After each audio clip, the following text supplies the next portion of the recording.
Well, welcome to week 13. There are a lot of students that can only attend via the conference and usually via the recording of the conference because some people work. And in fact, I've had some people who've recently gotten new jobs. That was the good news. They wanted the job. The bad news, now they can't come to the conference. They'll just have to listen to the recording. But they are there. They're there, but they're just for 14 days, so you can't procrastinate.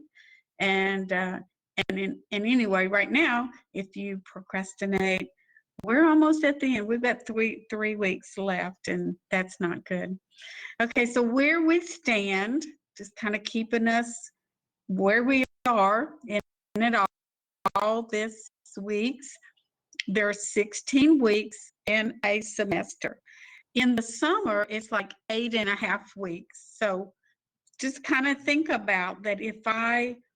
When you take a summer class, because I know people are asking me about, what classes should I take? How many should I take? The how many kind of depends upon what kind of classes that you're taking. But do keep in mind that when you take a summer class, you're going to have to still do the same amount of work that you would do in a semester, except the semester is half the length. So you're going to have to do things twice as fast. So I've heard some people say that you could think about that 2 classes in a summer semester, if they're harder classes, would be like taking 4 classes or say in the fall or spring, because of just the short amount of time. But there is registration that's open for the fall now. So you want to kind of make sure you're taking the right classes, you're signing up for the right classes for your degree plan. I always see sometimes students will take classes, or I'm like, I don't think that was the best choice. And then if you're on any kind of financial aid, you don't want to get marked as out of degree plan, because they won't cover courses that are not in your degree plan. So, but you may take courses within your degree plan, but they're not the right choice for you. So you want to make sure that, and what your plans are after Coastal, where you're going to go next and what you're going to do. So you may want to talk to your advisor, but you want to go ahead and start signing up. We're going to be having a bunch of students coming in over the summer, signing them up for the fall. You want to go ahead and get the first pick on those classes and not wait to the last minute. So let's talk about where we are. We're in week 13. We've completed chapter 5, and we did a midterm exam that involved chapter 5 and the first half of chapter 7. And now we've had a chapter 6 test.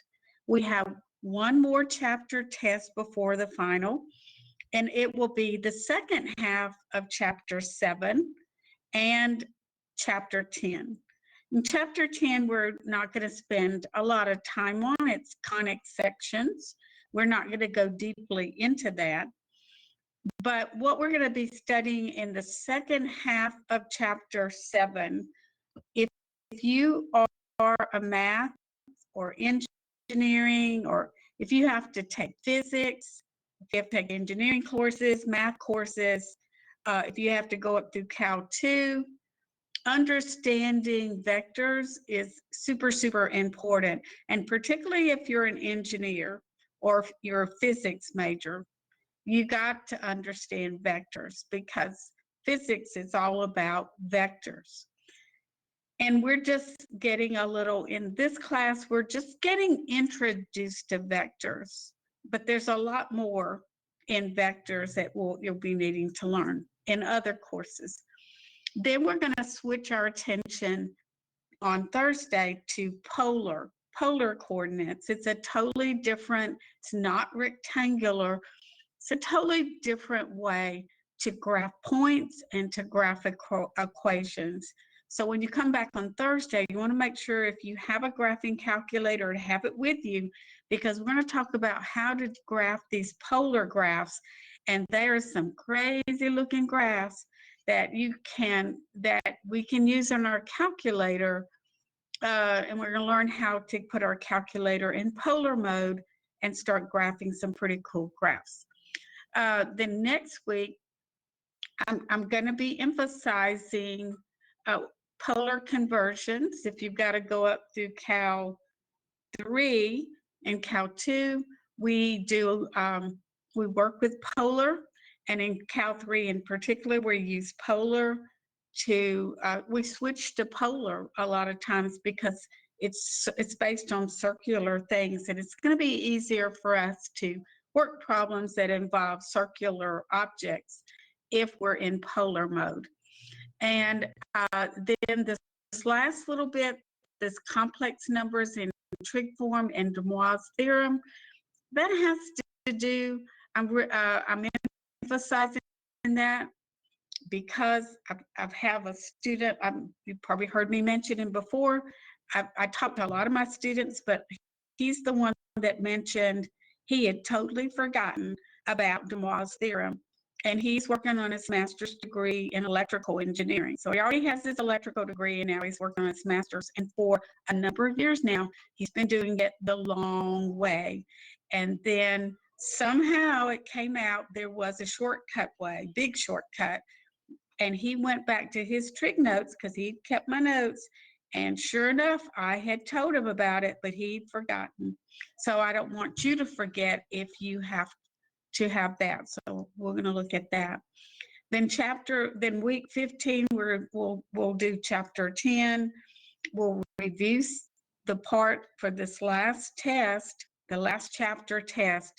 And then on the last week, week 16, it's not letting me move, but the last week, 16, is when we review for the final and we take the final exam. So we're on the last 3 weeks of class now, not much longer. Let's go ahead and start our lesson.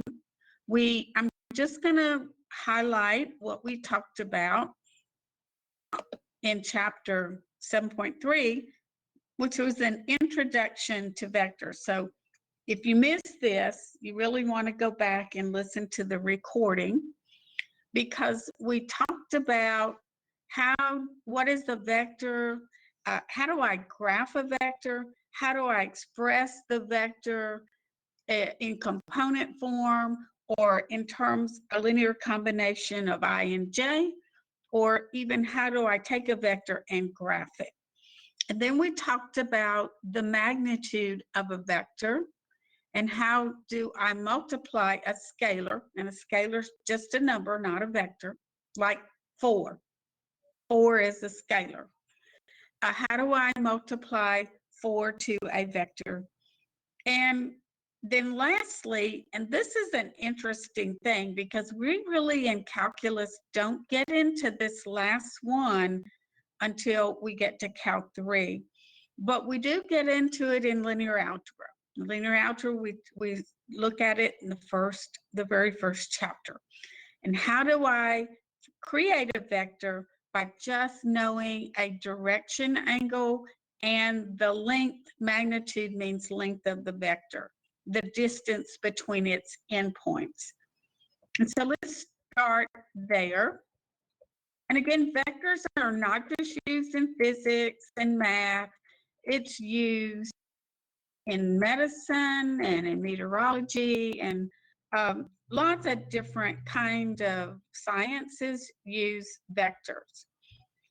So we talked about if a vector is running horizontally or vertically, then I can specify the name of that vector by giving the directions in, and these are rectangular coordinates. It's saying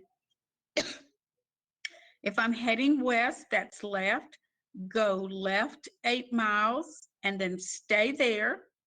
So that tip point of that vector is a -8, 0. And so we can specify that with these little carets instead of parentheses. And that means this is the vector that goes left 8 and then just stays there. So I can determine a length that I'm given the length of the vector, and I can determine its coordinates because it's either going vertically or horizontally. But what if that vector takes off at an angle and they ask me to specify the name of that vector? That's when we said we had to know the direction angle and the magnitude, and we could plug it into this formula here. So magnitude means distance, and the theta is your angle that goes all the way over from that initial position where the angle's 0, all the way over to your vector. And so we said that if we know the length, which they gave it as 20 miles, that's the distance or the length or the magnitude.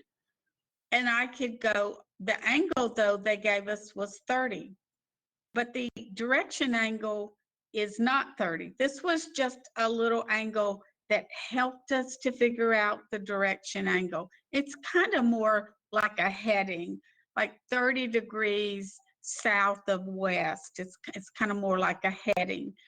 So I'm going to start here, and that's 180 plus 30 is 210. So my direction angle is the standard angle, it's 210, and I say it's the distance 20 times the cosine of 210, 20 times the sine of 210, and this is going to end up with the x and y both being negative, because notice I'm in quadrant 3. And in rectangular coordinates, the x and y coordinates are both negative when they're in quadrant 3. So I just simplify that. I use my trig table to find the sine and cosine, the exact values. I don't convert these to decimals. And I get a negative 10 root 3 and a negative 10. So that's the directions that's going to get me to that endpoint, with the horizontal change as your x component, and the vertical change as your y component.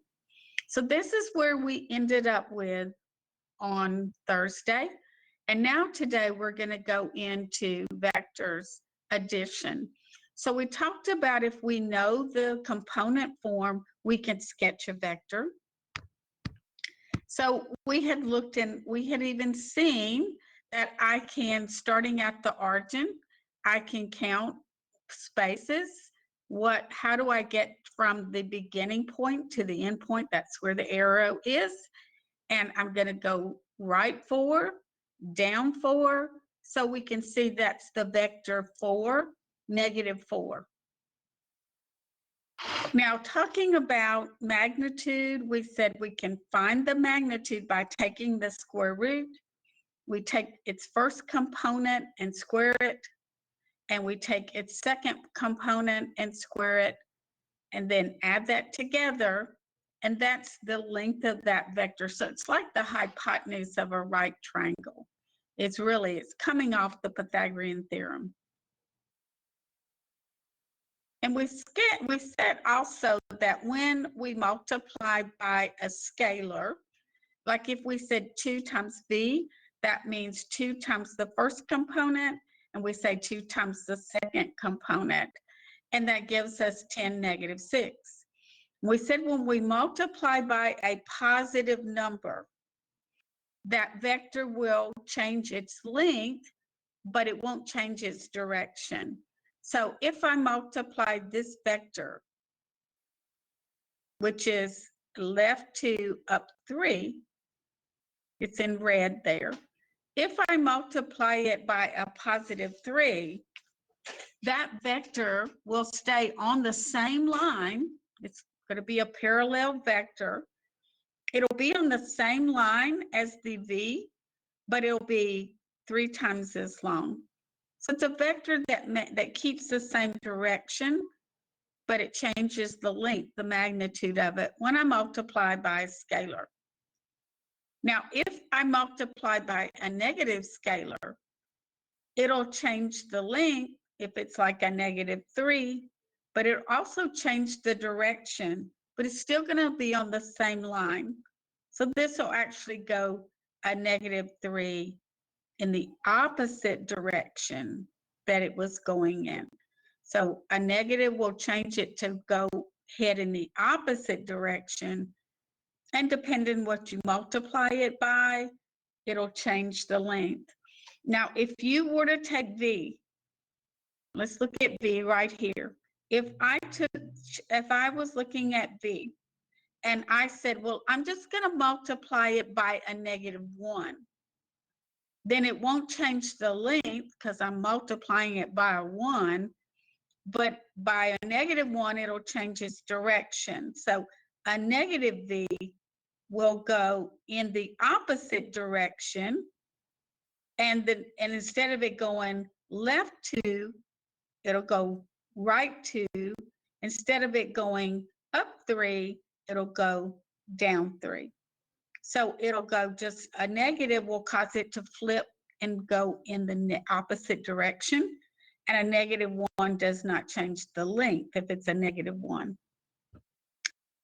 Now we're going to do this sort of thing where we're going to now take two vectors and add them together. Now we're focused on that because we do some of that. We do that in math, but you do that in physics because a lot of different things in physics are going to, when you add two vectors or you subtract two vectors, it has implications. It has real life applications of what's happening. So again, scalar multiplication. How do I do it? I just multiply the number to each component. Now, this is the same vector 2, 3, but it's written in terms of the unit vectors I and j. The I and j are actually vectors, and they're standard unit vectors, and they have the special name I and j. So I'm going to multiply the 2 to the 2i and the 2 to the 3j, and I get 4i plus 6j. Now, what that did to that vector, again, it kept it going in the same direction, but it made it twice as long.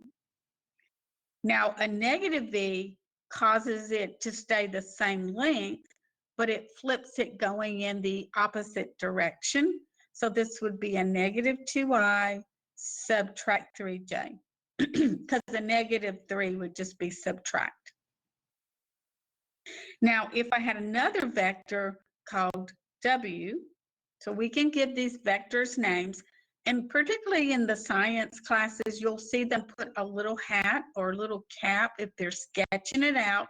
Over the V, they'll put a little cap or a little arrow to indicate this is not a variable, it is the name of a vector.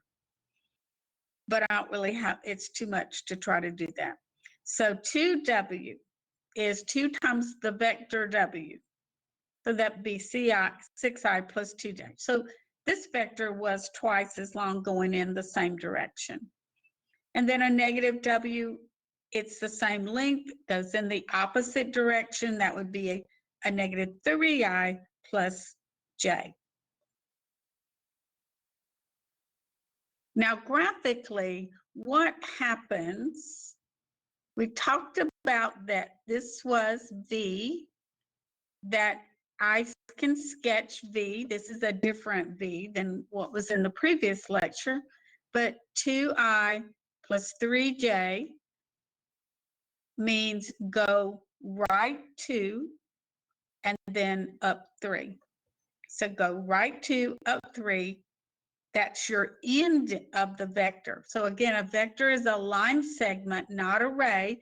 So I can't just draw it any length I want to because it's a line segment, but it's a directed line segment. So we always put the arrow at the end.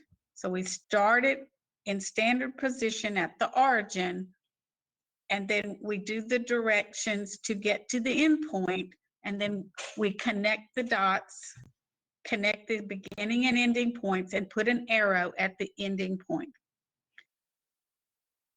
Now, if we start at the origin, which is a standard position, then the point we end up with has the same coordinates as the name of the vector. So 2i plus 3j ends at the point 2, 3 if you start at the origin. Should you start at another point, which you are allowed to do, and some of your homework may say draw the vector 2i plus 3j with the initial point, say at 3, 1, then I would start at the point 3, 1, and I'd have to go left, right to up 3, and then I would sketch it over here. So it's not hard and fast that it always has to start at the origin. But for most of the time, if you can start it at the origin, it's going to be easier to work with. So we sketched it. Now, how do I graph a negative v? Well, if I'm starting at the origin, then it would just go in the opposite direction, and it's like multiplying each of those components by -1. This would say go left 2, down 3. This should be on the same line that v was on. And if I put them on the same graph, they actually should line up together on a line. Now 2v means multiply v by 2 and +2. So it goes in the same direction. And now it's twice as long as it was. So v now is twice as long than just 2v is twice as long as v. Now we're going to take all that and look at the algebra of how I add two vectors together is very simple. We're just going to add the numbers that are in the same place. So we always add x to x and y to y. We never add x to y. So if I'm adding these two vectors together, I'm really adding like terms. If they're in i's and j's, I'm adding the 2i to 3i to get 5i. 3j subtract j gives me 2j.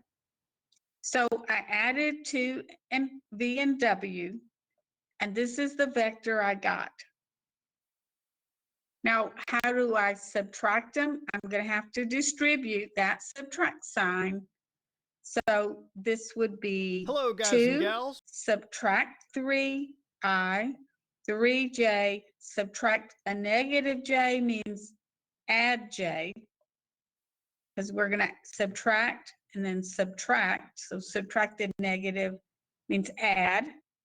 And then we just add like terms. So 2i and minus 3i is a -i. 3j plus j is 4j. So subtraction. Now I do want to show you with vectors, if I add two vectors together, whether I say v plus w or w plus v, I get the same answer. But just like real numbers, subtraction of vectors gives the opposite, not the same. So if I subtract in the other order, notice I get the vector that goes in the opposite direction, because a -i plus 4j, this one is I minus 4j, it goes in the opposite direction. So you do keep that in mind, that subtraction does not give, if you reverse the order of subtraction, you don't get the same answer. You get a vector going in the opposite direction of what it's supposed to. All right, so graphically, what's going on? Now, this is where applications come in. Applications in physics and other kind of sciences. When I add two vectors together, it did produce another vector. You could kind of think of that as it made a baby vector. But, well, we won't go there. Okay, so I've got the vector v, and I add it to the vector w. So if I sketch v, and then I sketch w, and if I sketch them where they both start at the same point, at the origin. In other words, they share that same common starting point. Then the new vector we create starts at the same common starting point, but it goes to here. Now, is there some way I could have predicted, without knowing the answer, that the vector would go there? And how would I know that the tippy point, the little tip point, would be here? I'm about to show you in just a minute how we would know where that would go.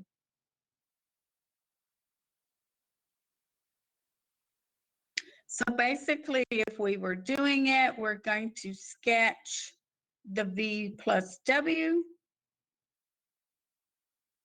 Let's see. First sketch V and then sketch W. Next, we're going to calculate, add these two together, and then we're going to sketch that. So this time we're sketching it knowing what the answer is supposed to be. But we can do it without adding and get the same answer. Let's look at how you could do it that way. Just as an aside, these two vectors, V and W, the answer we get when we add the two vectors together is called a resultant vector. This is the vector that the result we get from adding two vectors together. The resultant is the result of adding or combining these two vectors together. Now, notice, just as an aside, notice when I add them, where the addition, the resultant vector of addition is located. You notice it's like in between the two of them. Now, what about when I subtract two vectors? Well, I sketched V. How do I even do this? Well, subtracting V, the definition of subtraction says V subtract W is actually equal to V plus the opposite of W, which is a negative W. So subtraction means V plus a negative W. We already talked about how to find the negative W. Multiply W, both components, by -1. So I sketched V. Now, instead of W being over here, W is on the opposite side because it's a negative W. Now, V subtract W is going to come between those two, but it's coming between V and a negative W, not a positive W. So there's where the answer would be there. And all we did was graph the answer that we got from subtracting the two vectors.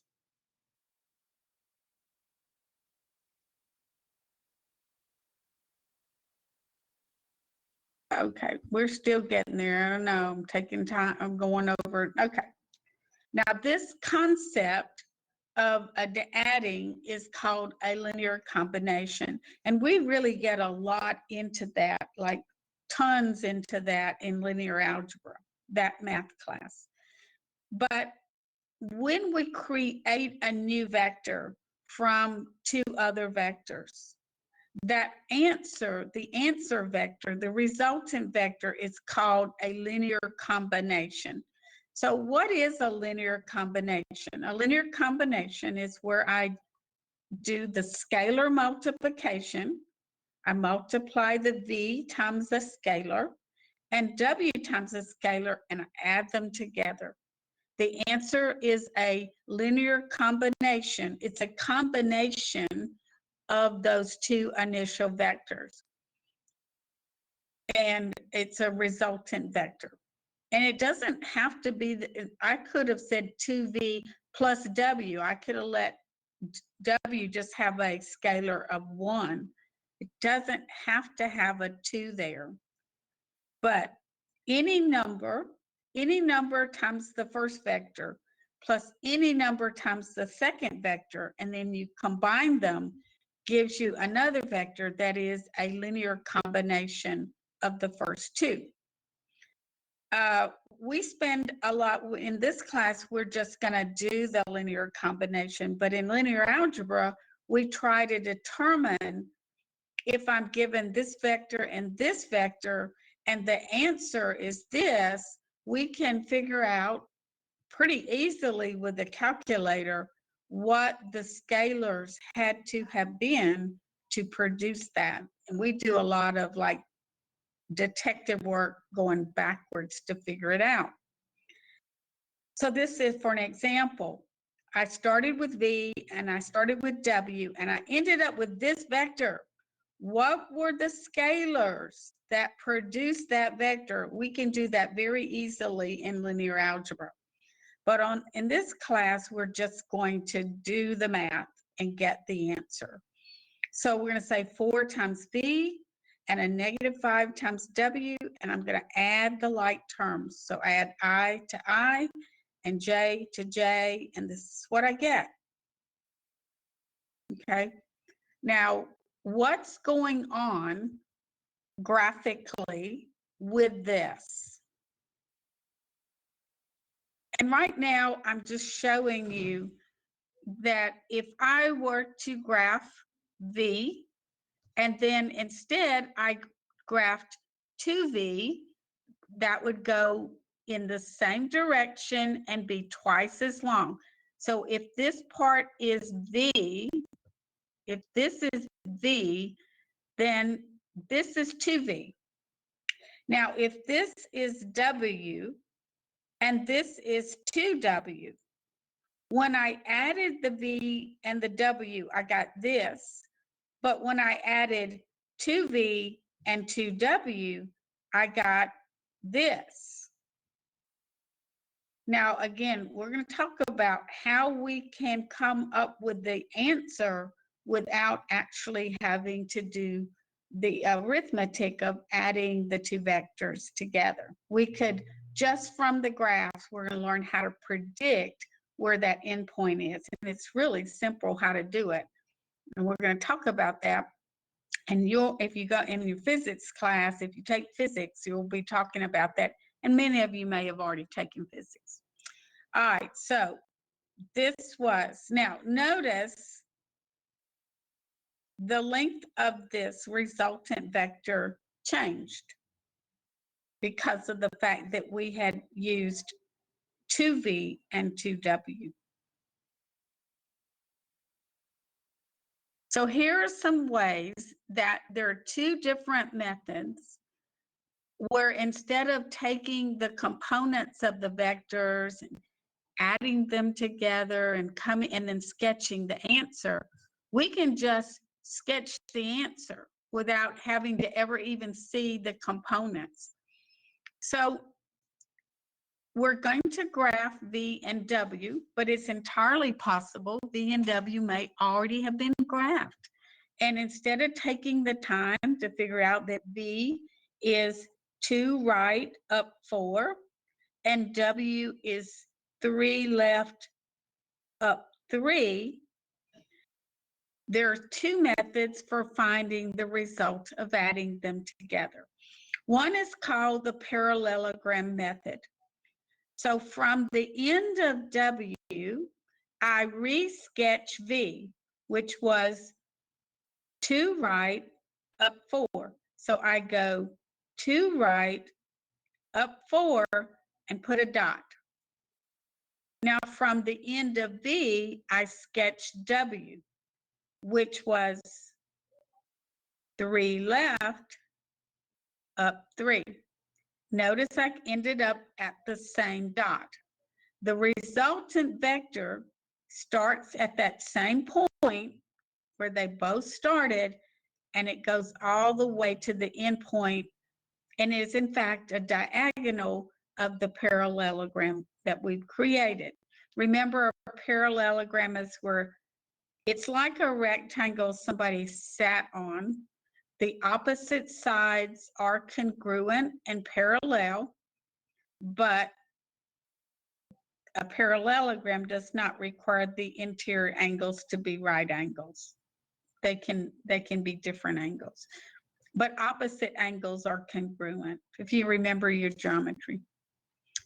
Okay, so the parallelogram method, that's how you would do it. But I like another method that is even easier.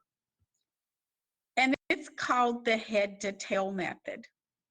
Now, the head, I guess I'm going to do, I don't know if I did this. Let me do a little thing. I don't think I showed you on this example, but let me show you just why it's called head and tail, just so it'll make a little bit of sense. Let me look at another lecture and we'll figure out what this head tail business is talking about. No, it wouldn't be that class. It would be linear algebra.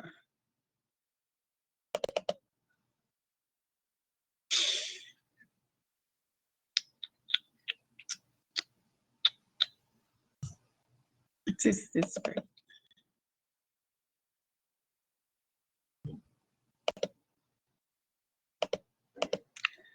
Okay. So we do vectors in linear algebra. And here is why we call the initial point, and by the way, this is a way that they can represent a vector. It looks like they're talking about array, like what you learned in geometry.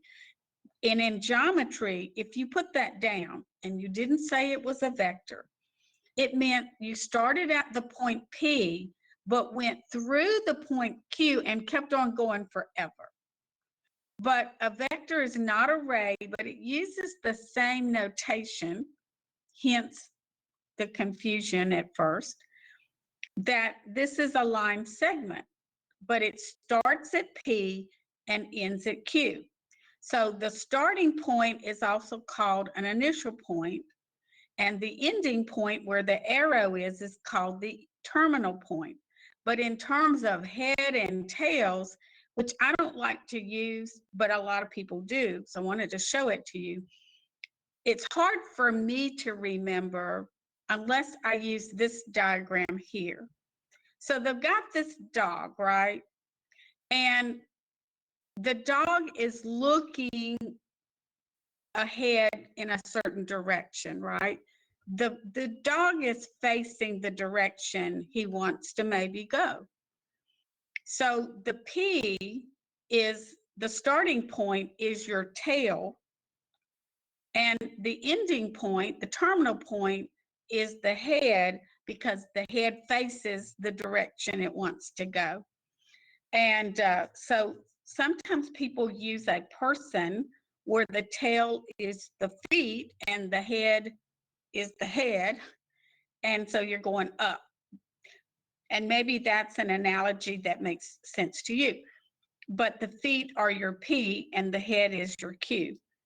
Or with the dog, the starting point P, the initial point P, the tail is P, the terminal point, the ending point, the head is Q. Okay, so that's how we do this directional thing. So that's when they say head. So when they say head to tail, it means I'm going to sketch my vector, the first vector. And then here at the terminal point where the arrow is, which is the head, I'm going to start the tail of the next vector. So that's what they mean by head to tail. Kind of confusing if you're not careful. Okay, so the head to tail method means I'm trying to figure, instead of doing the parallelogram, I'm only going to do half the parallelogram. And the way I do that is I'm going to, let's go back to this one. The way I would do that is I would sketch the first vector. Somehow I got off here. Yeah, I got off. So instead of doing both sides with the parallelogram where I sketch the V and I sketch the W, and then I sketch the V over here and the W over here, and then make my connection, I'm only going to do one side. It doesn't, as long as you're adding, it doesn't matter, but I would just stay with the way it's written. So for the graph V plus W, I first sketch only V in standard position. So the V is 2 right, 4 up. There's my V. Now from the head of V, which is the ending point, I'm going to start the tail of W. And so from that point, I'll sketch W, which is left 3, up 3. So from the tippy point here, I go left 3, up 3. And now there's my ending point of the vector that's added together. So I just draw the sketch here, and this is my resultant vector. One of the applications, and I'll go ahead and tell you this, you know, have you ever gone somewhere where particularly they're giving you a lot of directions, like saying, go this so far this way, then turn and go so far this way, and then turn and go so, and all of a sudden you have this sneaking suspicion that you've gone a long way around and you ended up at a point not too far from where you started. And you think, I think I'm pretty close to where I started. And so if I could just draw a line, a straight line from where I started to where I ended up, I would realize I'm really not all that far away. I've just kind of gone the long way around, which when you're driving in a car, sometimes that's what you have to do. But if you're flying an airplane or you're out on the water, but particularly they do this with an airplane, they would say, go on this particular heading for a certain distance. When you get to that, after you've traveled a certain distance, turn and go on a different heading and go a certain amount of distance. Then you might calculate what would, if I could have just gone a straight line distance, how far am I away from where I started? So this is like a resultant of that. So that's an application. Or another one would be like if you are hiking, you know, I hiked so far in this direction, then I turned and hiked so far in this direction. How far am I away from where I started? It would be this straight line distance. So those are some applications of adding two vectors together. In physics, it can be addition of vectors could be I have one force acting upon another force, and this is the resultant force of this force acting on that force. This is the resultant force. So lots of applications to just the simple addition of vectors. Okay, so that's how you can anticipate that. But what if it's subtraction? How do I do the parallelogram method if I'm not adding vectors, but I'm subtracting them? Then you just do what we know. You would not sketch W, but you sketch a negative W. So with the parallelogram method, I sketch my V, I sketch V, and then I sketch a negative W. So I'm going to have to change multiply this by a -1, which is going to make it flip in the opposite direction. So I'm going to, from the origin now, sketch a negative W, which is now right 3, down 3. Then from the end of W, or the head of W, I start the tail of V. And then from the head of V, I start the tail of negative W. I should end up at the same point. I draw my line from the start to the end. There's V minus W. Now, instead of doing the parallelogram, I'm just going to sketch the V, and then I sketch from the end of V, the head of V, I start the tail of a negative W, and I get to here, and then I connect the dots. So I only do half the parallelogram if I'm doing head to tail. So I sketch, first of all, V subtract W. I sketch V. Then from the head of V, I sketch a negative W, and then I make the connection. That's V minus W. Now tell me again, did y'all say that y'all haven't had a lot to do with vectors? Were y'all saying, or did y'all say y'all have had vectors? Because I'm teaching vectors right now to Cal 2, and a lot of them, well, no, I'm going to start vectors with them tomorrow. Okay, I thought that's right, that y'all have not really had vectors. So it's not like I'm going stuff like, oh, I already know all this. So good, good, good, good. All right, so here's another example. Use the head to tail method to sketch V plus W if V is a negative 3, 2, and W is 5, 1. So from the head to tail method, I only sketch the V in standard position. So from the origin, I sketch V, which is left 3, up 2. Now from that point, I sketch W. W would be right 5, counting spaces, up 1. There's my end. So now from the starting to the ending, I draw my vector and I put the arrow at that end point that we found. The origin is your starting point for V plus W. And you can check your answer by just adding the components together. Negative 3 plus 5 is a positive 2, and 2 plus 1 is 3. So this would be 2, 3, which is correct.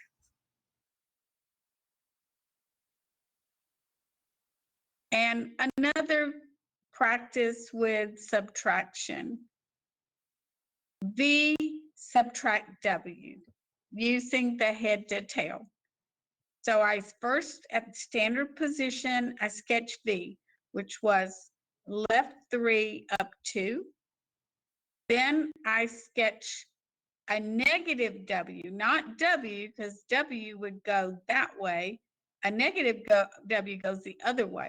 So I multiply both of these by a negative 1. That gives me my negative W, which says negative 5 means left 5, down 1. So from this point, I go left 5, down 1, put my dot. That's the ending point of V subtract W. So then I draw my line from the origin all the way to that point. And, excuse me, if we were to actually subtract them, we should end up with this point, which was a negative 8, 1. So we should end up, when we subtract, with a negative 8, 1, which is what we did. So checking the answer, we see we got it right. So let's check your understanding. If I were adding V and W together, based on what we've been talking about, see if you can pick what would be the right resultant answer, the resultant vector of adding V and W.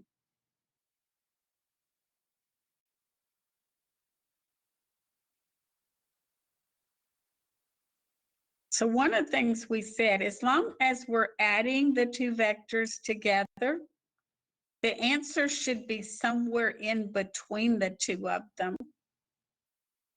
Now, this is a vector that's in between them. This is not. This is a vector that's in between them. This is not. So it's either A or C. So if we were to look at it though, from the end of W, we want to sketch V. which would B is 2 right, up 3. So from end of this, we go 2 right, up 3. That puts it right there. So C has to be the answer, not A. Okay, let's do another one. Based on what we talked about, when we subtract two vectors, if I were to have sketched W and B, but I'm going to subtract them, the answer shouldn't be in between them. The answer's on the other side, right? So let's see which one looks like the right one. It wouldn't be this one or this one because that's in between them. If I'm subtracting, it's going to have to be this one or this one. So let's kind of figure it out. W, if it goes in the opposite direction, a negative W is actually the same vector flipped around with the arrow going that way. So in other words, instead of going right 3 down 1, you're going to go left 3 up 1. Excuse me, not 3. Instead of going right 2 down 1, you go left 2 up 1. So from here, if I go left 2 up 1, that puts me at B. That would be the correct answer. I think the next one shows the reason why. So the first one is C, because using our parallelogram rule, we get this. But if this is, for the one down here, if this is W, a negative W goes in the opposite direction. So I put that negative W there. Or even at this point, since I had done that from this point, I could do V going this way. Nonetheless, we see that we get that answer there. Okay, so any questions on that about vectors?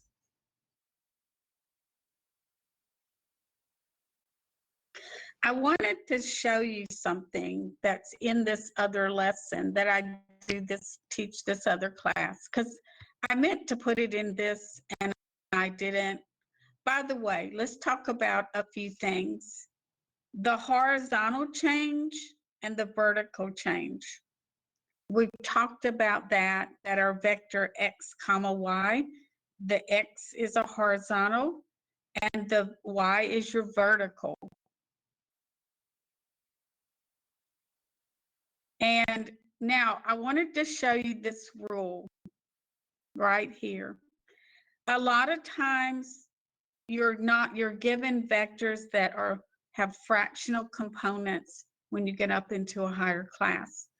And the idea of taking out graph paper and trying to come up with the result, what would be counting blocks if they just said you're going to start at vector at point P.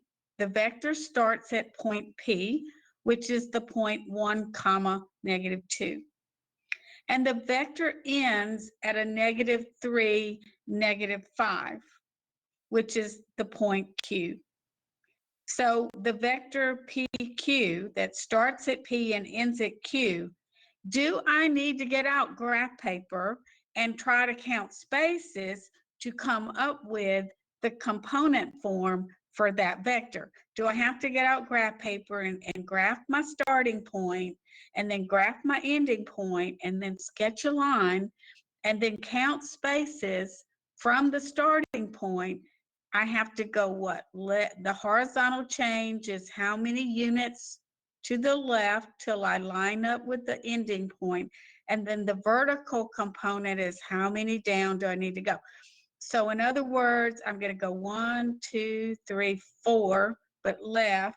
So it should be a -4, and then down 3 should be a -3. So the answer is in component form, or in terms of I and J, this was a -4 and a -3.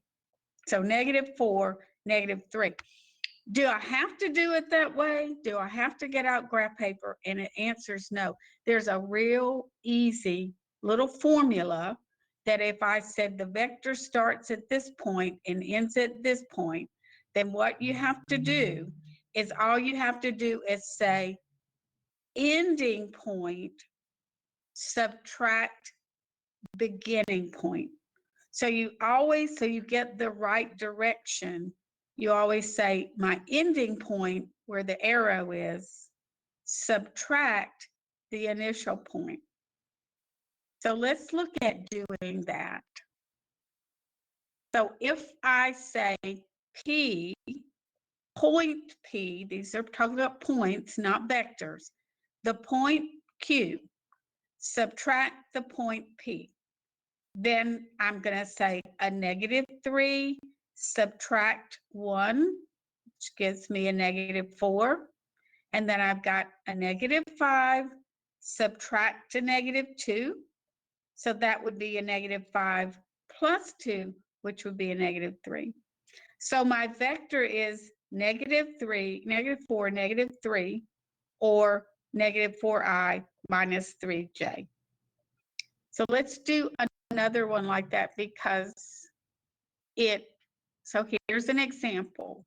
Well, this is an example of adding vectors. Let's make sure we get this right.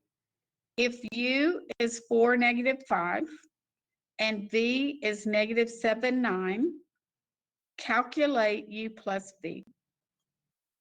So what do?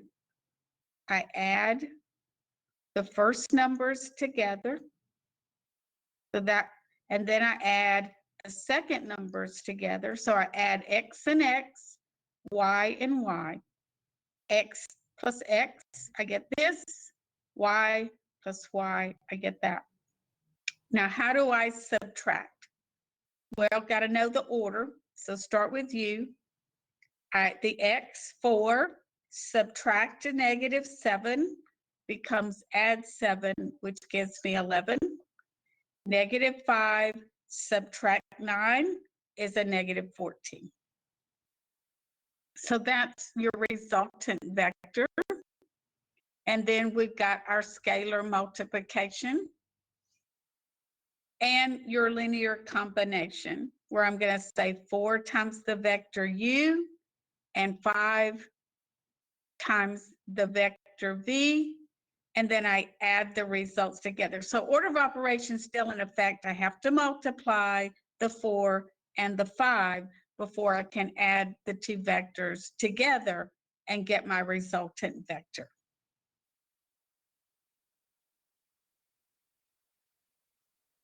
Okay, there's those parallelograms and that. So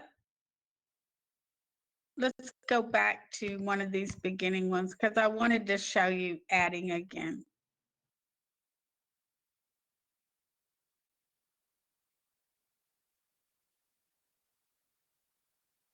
Well,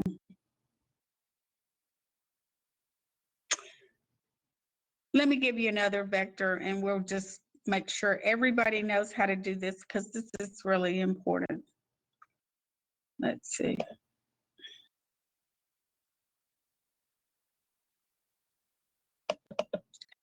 All right, so let's just go to the end of this.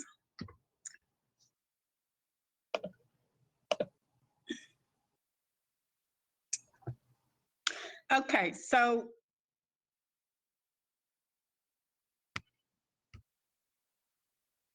let me change to black.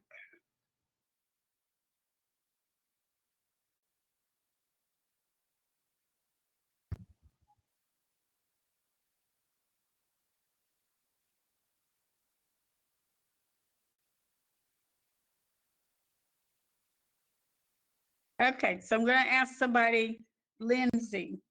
Lindsay, give me a number, any number you want. There's not a wrong answer. Just give me a number.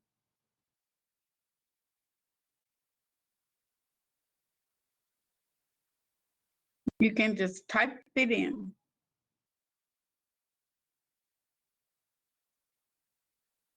Okay, let's instead go to Landon.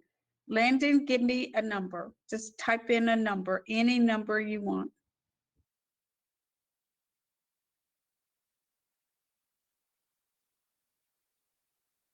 Okay, 10.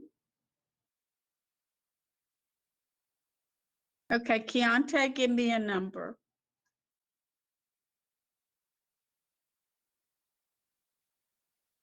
Okay, let's see. Okay, he said, is that 27? Okay, 27. All right, now, Garrett, give me a number.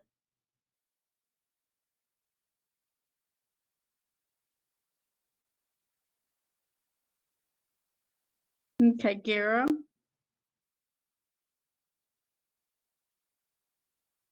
All right, how about Braxton? Braxton, can you give me a number? Okay. I'll just throw out a number there. Let's say -15. Now, these are not fractions, but they're big numbers. We do not want to have to get out graphing paper to try to figure out the component form. In other words, your x comma y. I don't want to have to get out graph paper to try to figure out and count spaces. But the good news is I don't have to. So we know there's a formula that if we want the vector that starts at P and ends at Q, all I gotta do is say point Q subtract point P.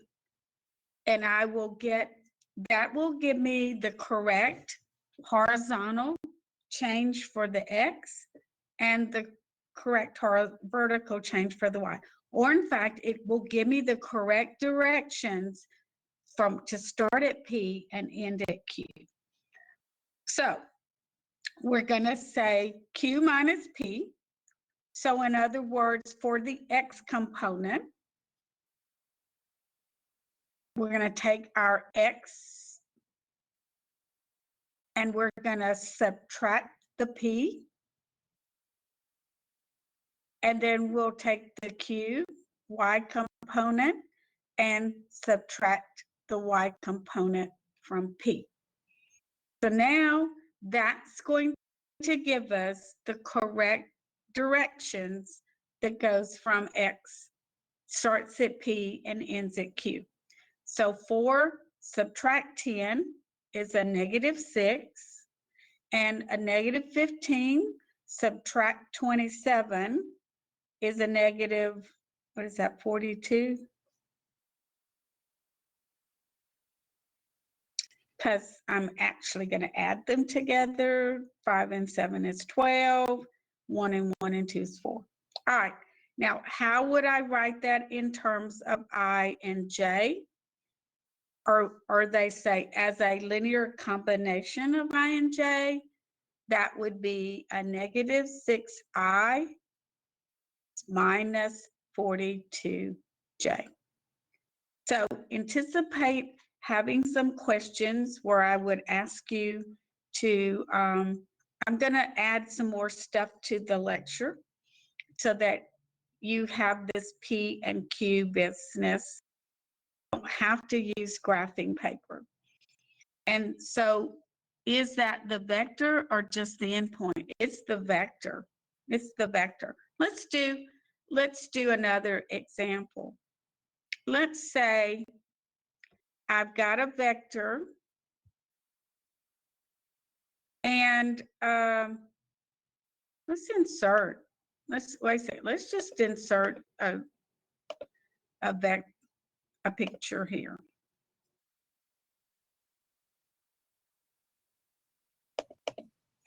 Let's just insert a graph because we want it to have points. So let's do bigger.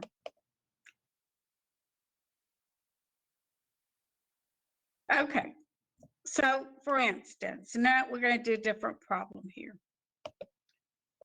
So let's say I'm going to draw a vector.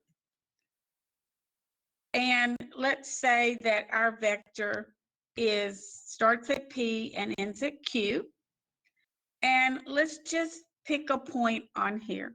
So I'm just going to pick, this is my starting point, P. So that's P.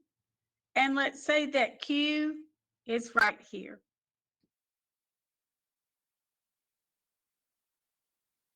Well, it's having a hard time.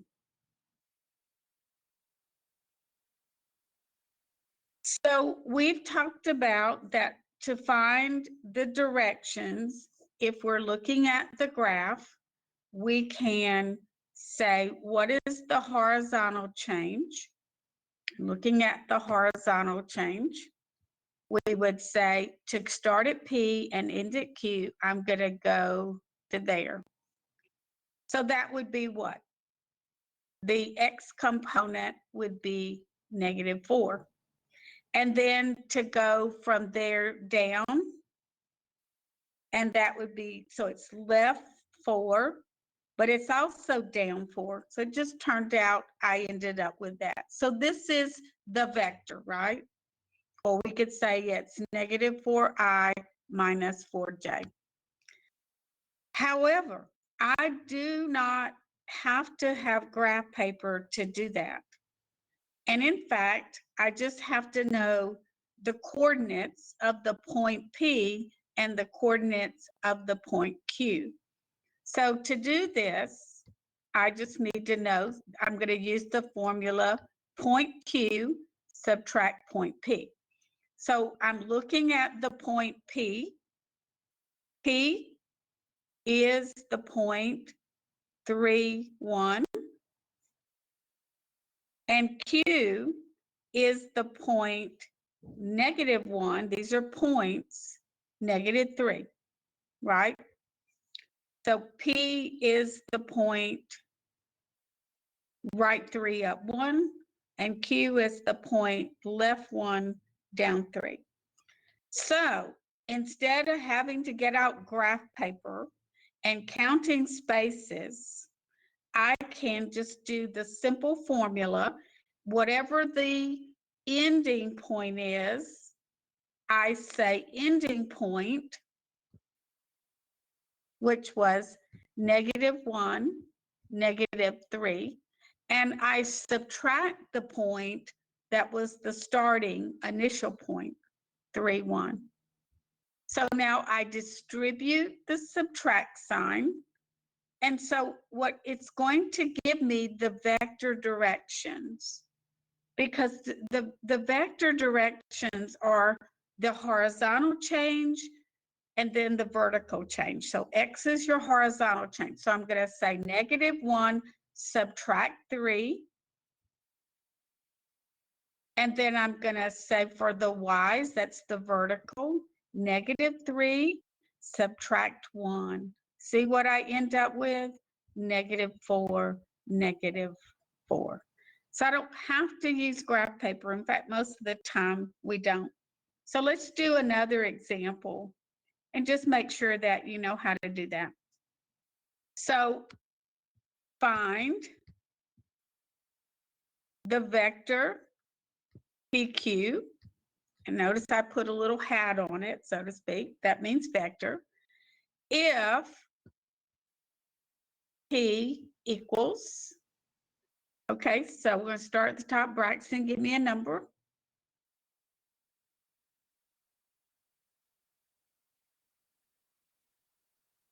7. Chelsea, give me a number.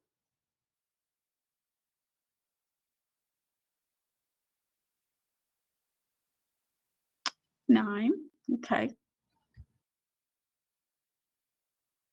All right, now I need another number. So Gara, would you give me a number?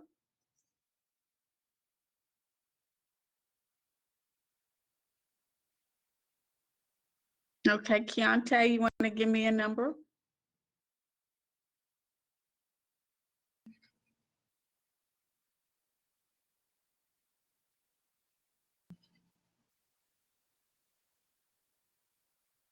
I'm sorry, it doesn't scroll all the time. Sometimes it does and sometimes it doesn't. Okay, so Keontae said a -4. Good, that's a negative. And how about Landon? You want to give me a number? Just going down the list here.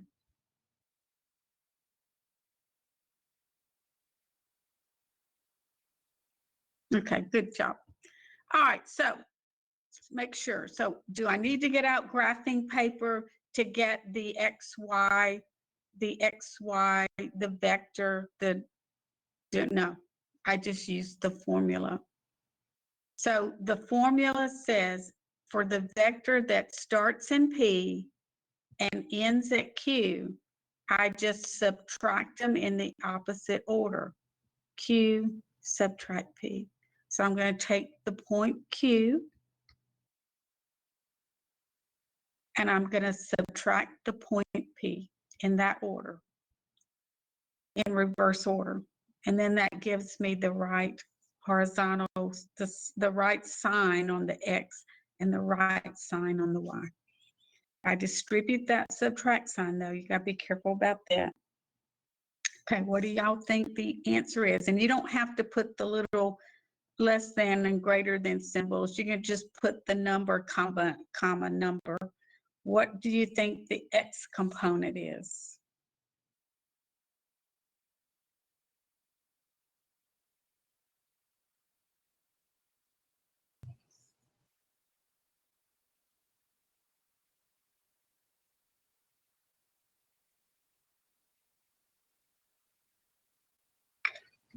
Okay, so now when we do this, we're getting a vector.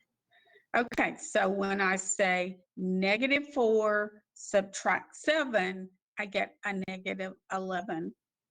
And when I say 6 subtract 9, I get a -3. Okay, so this vector, we talked about these vectors here. This is a way that I can get the direction for the vectors without having to get out graphing paper. Now, there's one other thing that we talked about that I talked about the magnitude. So let's look at that. In the previous lecture, let's get there. We talked about magnitude. But what we didn't talk about is it may come up, and I wanted to show this to you. It may come up in a lot of what you're doing. There's a lot more to vectors, but I just wanted to show it to you. We're not going into all that you can learn about vectors, but let's go back to the introduction to vectors. And we talked about that vectors have direction, but we also talked about they had a mass or quantity, but most people use the word magnitude because magnitude was the distance between the endpoints. So it's like the distance formula of a line segment. And we said that I could calculate the length of the vector, the magnitude of the vector, using this formula here. That if I've already come up with the direction, the X comma Y with the little carets, then the easy way to do the magnitude is just to say it is the square root of the X component squared plus the Y component squared. So we said that when I was going to do, say, this example, -4 positive 4, negative 3. I'm going to square the 4, and I'm going to square the negative 3. When you square the negative, it's always going to be positive. And I'm always going to be adding these two numbers. So this would be a 16 plus 9, which is 25. So the magnitude is 5. And we talked about that one of the ways that we use the magnitude, and I'm going to come back to this page. One of the ways that we use the magnitude is to find an angle if I know its magnitude and the direction angle. So the magnitude is the length, and the direction angle tells us from the origin, I'm going to go 5 units in length in the along this line, this direction. But there's something else that we often do with magnitude. So let's in fact, I'm gonna add, I'm just gonna add a little something in here. I don't know where my, when I'm using this journal, I lose my cursor when I've got the video going, it loses my, so I want to insert a page here. So we talked about that, the magnitude. See, actually, I wanted to do it up here. So we said the formula for magnitude is right there. So I'm going to insert a page right here. This is where I want to insert the page. Right here.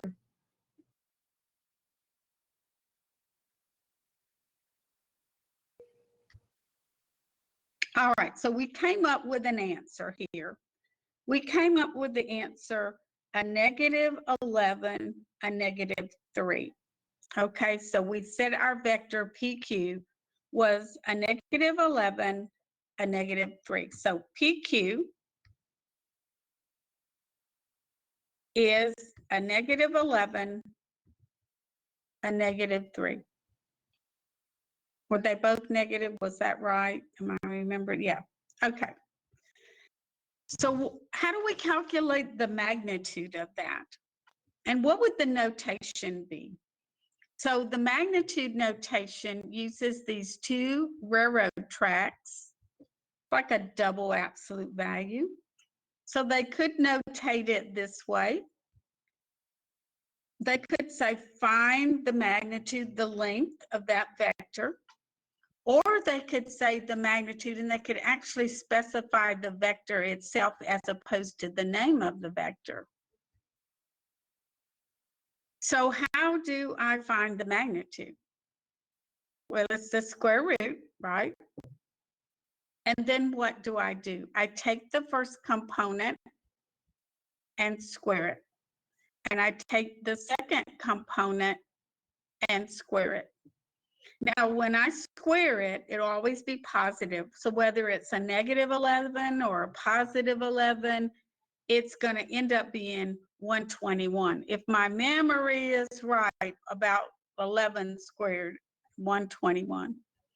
And 3 squared is 9. So what we end up with when we add those two numbers together is a 0, a 130, right? So the square root of 130. So my magnitude